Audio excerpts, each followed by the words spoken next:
A escola latino-americana na comunicação. O impacto social dos meios de comunicação de massa, os estudos frankfurtianos e as demandas políticos-sociais são fatores que impulsionam os estudos sobre a comunicação na América Latina. Em meio a contextos contraditórios, é que os estudos sobre a comunicação de massa são introduzidos no Chile, Uruguai, Argentina e outros países latino-americanos. O contexto político é a marca da reflexão. Surge uma oposição ao American Way of Life. E segundo Krista Berger, que é doutora em Ciências da Comunicação pela Universidade de São Paulo, a USP, e professora titular do programa de pós-graduação em Ciências da Comunicação da Unicinos, ela publica em seu artigo A Pesquisa da Comunicação na América Latina, como se ela fosse marcada pela dependência estrutural, pela cultura do silêncio e da submissão, mas também pela luta e pela resistência. Fazem parte deste contexto o sonho e a luta por um socialismo, metodologias de desenvolvimento do espaço rural, investimento econômico, projetos de dominação, intervenção militar, capital norte-americano, financiamento da televisão no continente. Então são feitas desde a década de 30 estudos sobre o jornalismo, liberdade de imprensa e legislação. E uma peça fundamental para o entendimento da escola latino-americana é o CIESPAL, que é o Centro Internacional de Estudos Superiores de Periodismo para a América Latina, criado em 1959 pela Unesco e pelo governo equatoriano. Instalou-se em Quito e ofereceu cursos de aperfeiçoamento profissional para pessoas que atuavam na comunicação de massa. Ou seja, a influência norte-americana entra na América Latina por causa da tradição de importar e incorporar ideias alheias. Os Estados Unidos trouxeram consigo os métodos, os temas e o CIESPAL, que organizou os primeiros estudos de comunicação no local. O contexto em que o CIESPAL foi fundado foi o da Aliança para o Progresso. A descrição se sobrepôs à análise e desenvolveu-se ali um modelo difusionista, que deu origem à divisão, comunicação ou extensão.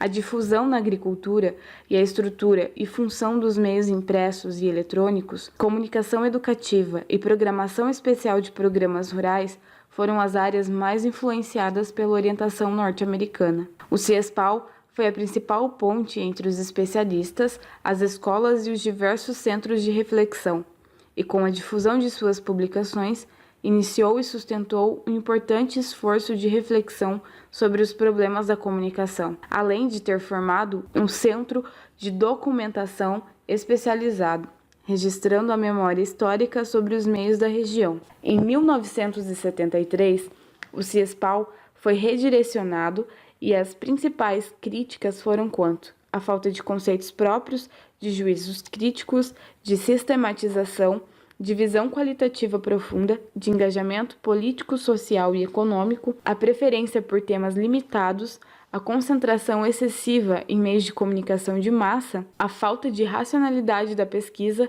de coordenação e ao enclausuramento das disciplinas. A partir desta avaliação, o CIESPAL passa a buscar raízes na América Latina, preocupando-se com a comunicação popular, a pesquisa participante, substituindo os professores estrangeiros por latino-americanos. Em 1959, surge na Venezuela o Instituto Venezuelano de Investigação da Imprensa da Universidade Central. Este centro deu origem ao ININCO, o Instituto de Investigação da Comunicação, de 1973. Cujo objetivo é pesquisar a comunicação de massa, analisando os meios e suas incidências na região. Assim, Equador e Venezuela são os primeiros a abrigar a pesquisa em comunicação. Em 1970, é criado o CEREM, o Centro de Estudos da Realidade Nacional, no Chile, vinculado à Universidade Católica. Ele realizou pesquisas sobre o domínio das multinacionais na comunicação da América Latina, com base nas ideias marxistas de ideologia e conflitos de classe. Depois, se estendeu para toda a América Latina, marcando a identidade dos estudos latinos. Após o golpe militar no Chile, o grupo se desfez e alguns membros passam a se encontrar no México, no ILET, Instituto Latino-Americano de Estudos Transnacionais. O ILET foi a principal instituição difusora de propostas de meios para democratizar a comunicação no continente. Apenas no fim dos anos 60 e início dos 70 que se inicia um estudo realmente latino-americano, pois se começa a pensar na situação de subdesenvolvimento e incorporá-la na análise dos meios. As ditaduras no Cone Sul dificultaram a concretização do sonho marxista na América Latina. O projeto é pensar desde a comunicação. Nos anos 90, já não se podia definir as fronteiras entre as linhas e as relações com as disciplinas. As necessidades de revisões e de releituras tonificaram esse período. Nos anos 90, chegou-se à conclusão que a classe não é a solução de tudo, pois engloba outros interesses. As pesquisas de recepção trouxeram novas perspectivas para o campo de estudo. Posteriormente, o tema volta sob novas avaliações. Passa-se a reduzir a recepção à audiência apenas, segundo alguns autores. Também nos anos 90, as categorias são as de mediação e de hibridação, que facilitam repensar a relação entre popular e massivo da comunicação com movimentos sociais, do receptor com o meio, medidas pelas estruturas. O contexto dos anos 90 é a globalização e a mundialização. Mesmo permanecendo as razões que orientam a denúncia dos modos de atuação da comunicação, o modelo pesquisa-denúncia se deslocou. Dois caminhos se perderam: a ilusão do Estado mudar o mundo cultural e a ausência da temática da comunicação popular e alternativa. Inicia-se a legitimação do campo comunicacional como uma área transdisciplinar, dentro das ciências sociais. A pesquisa em comunicação é um exemplo para a observação do movimento histórico, político, cultural e social do continente.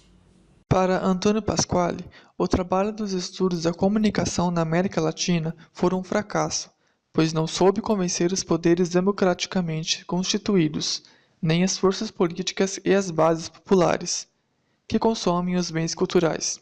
Dessa forma, conclui-se que esses estudos tentaram conquistar um lugar na luta popular do continente. Essa preocupação continua em alguns autores.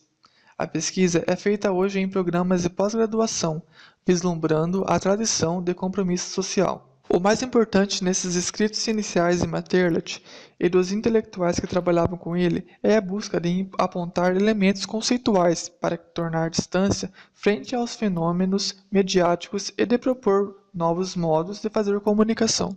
Luiz Ramiro Beltrán tem como principal livro o Comunicação Dominada. Ele busca compreender os modos de dominação e imperialismo norte-americanos pelos meios de comunicação. Eliseu Veron apresentou em um seminário de linguística na Argentina, em 1967, um texto de análise da imprensa. Ele levou a problemática ideológica para o campo da comunicação. Pelo seu livro escrito em 1968, Paulo Freire é incluído aos pesquisadores da comunicação.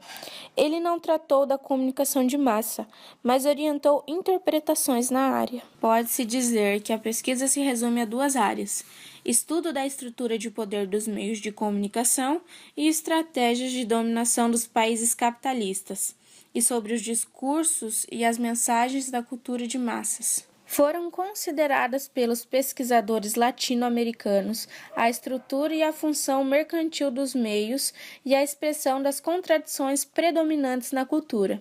Acumulou-se, então, um grande material empírico. A preocupação de explicar o desenvolvimento cultural na relação com o desenvolvimento do capitalismo e com o destaque do conceito de ideologia foi geral. Por causa da repetição e simplificação da abordagem, a posição desse campo de estudo esgotou-se. Ela também acabou se confundindo com a Escola de Frankfurt.